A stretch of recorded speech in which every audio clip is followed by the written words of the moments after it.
I recently solo queued to Grandmaster in Marvel Rivals and thought I'd share some tips I learned along the way that will hopefully help or motivate you in your ranked climb. Even though I mostly play strategist, this video will cover some more general tips and suggestions that I think are good to keep in mind when playing competitive. Let's begin. Tip number 1, find a role that you enjoy and play well and learn the hell out of it. I would much rather have a teammate that does really well in their main role than trying to flex to another and being terrible at it. Of course, there will be games where nobody wants to play tank or support and you might have to be the bigger person and fill, but don't let that sidetrack you from focusing on the one role that you really want to climb with. I think you should also learn to play multiple characters within your preferred role that can fit different playstyles. One-tricking a character in a game such as Rivals is not the best idea because there will be times where the enemy team is hard countering you, and it will make your life so much easier if you have a backup character whose playstyle works better in that specific situation.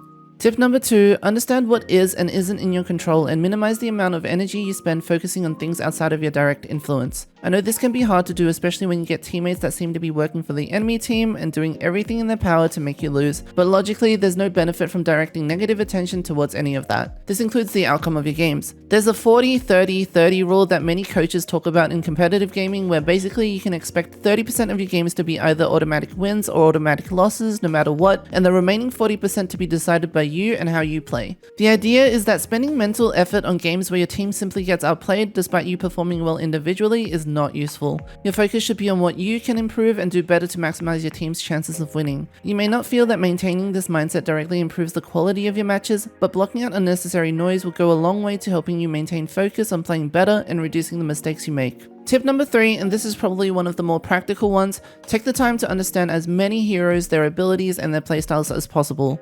This will not only give you a better idea of different team compositions and synergies, but will improve your overall understanding of the game and the most effective ways to play certain characters or against certain characters. I cannot emphasize enough how powerful team-up abilities are in this game, and there are a lot of them, so it's worthwhile to understand these and be aware of what team-ups your team could use or take advantage of as you're playing. The in-game descriptions for the hero abilities are a quick and easy way to learn what they do, but I find that it's very limited and leaves out a lot of useful information and mechanics. The Marvel Rivals website actually has much more detailed stats and information, so I would use this combined with the practice range to get a deeper understanding of each hero. You could also practice as many characters as you can in quick play, but even then, there are lots of random hidden mechanics that you won't realize unless you actually take the time to learn them. For example, I found out recently that a huge number of players had no idea how Adam Warlock's ultimate worked, and this is partly because it's not explained very well in game. The description doesn't tell you that you can walk into range of down teammates to res them after ulting, or that it brings them back to the cast location of the ult. Many people actually think that it's like Mercy's mass res from Overwatch where the res range is based on your ultimate, but that's not how it works. This is just one example of a game-changing ability that is well worth understanding but is not immediately obvious. Another example is Cloak and Dagger's ultimate that you can stack the damage and healing effects of, but again, a lot of people just don't know. Another mechanic which a lot of people don't know is that seasonal buffs are active for certain heroes regardless of whether their team-up characters are on the team. Did you ever think Hela is broken? Well, turns out she has a permanent 20% damage boost all season long. Tip number 4 follows the previous tip, and that is to understand your character's strengths and weaknesses as well as their potential and limits. Different characters will also have different levels of agency depending on the rank you're playing in. For example, Iron Man and Scarlet Witch might be very strong in Bronze, where teams are usually less coordinated and you can focus backline characters with relatively more freedom and ease, but they are much less effective in higher ranks because people actually know how to counter them.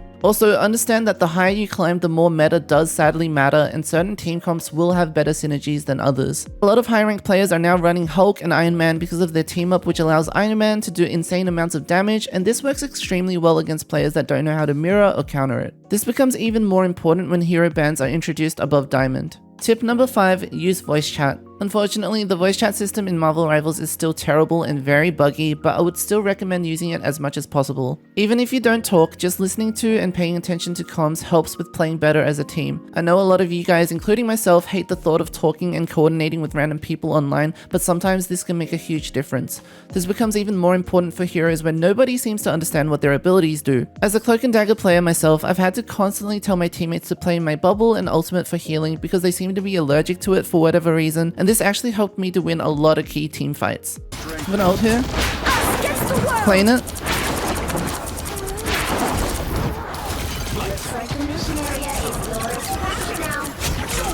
Nice.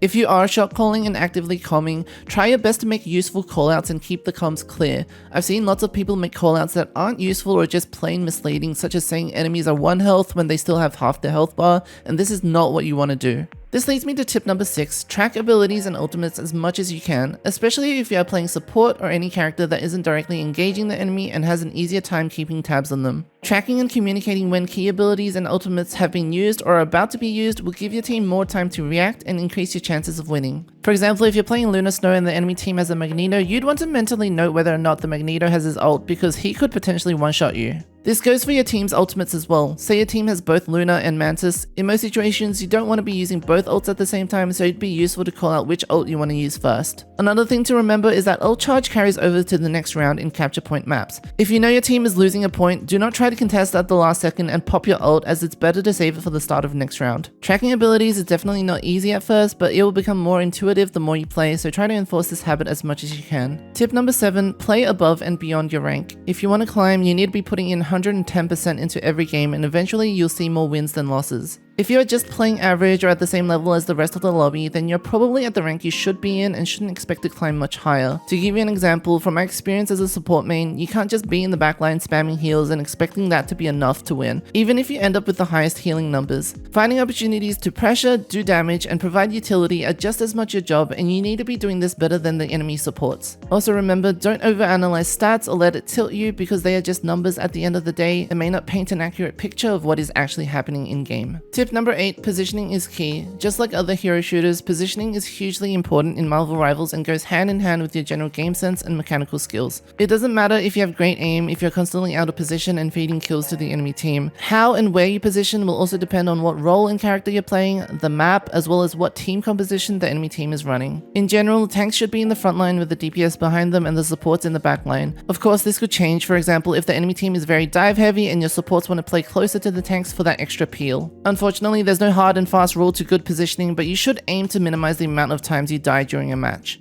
Tip number 9, watch other high-ranked players or creators and try and learn as much as you can about your hero. As I said before, there's lots of little tricks and tips for every character that isn't immediately obvious just from playing the game or even the Marvel Rivals website, and learning these from other players can really add up to improve your gameplay. Observing and seeing how they utilize certain characters, their general playstyle, and positioning can help you to understand what you're doing that could be improved or done differently. Finally, tip number 10, remember it's a game at the end of the day and just have fun and enjoy the process. Ranked can feel like a grind, especially since the game is still so new and there are players of all levels of skill, from people new to gaming to veterans with years of experience with hero shooters. This means that the matchmaking still needs time to sort everyone into their proper ranks and can feel very volatile, especially in plat and below. It doesn't help that there are no bans below diamond and there are already a lot of smurf accounts being made. So take it easy, treat each game as a new experience to play well and learn from mistakes, and if you can, find friends or other people to group with, because solo queuing is not recommended. If you found this video helpful, please consider leaving a like and subscribing, and let me know if there are any other videos you want me to make in the future. Thanks for watching, Happy New Year, and good luck with your ranked journey.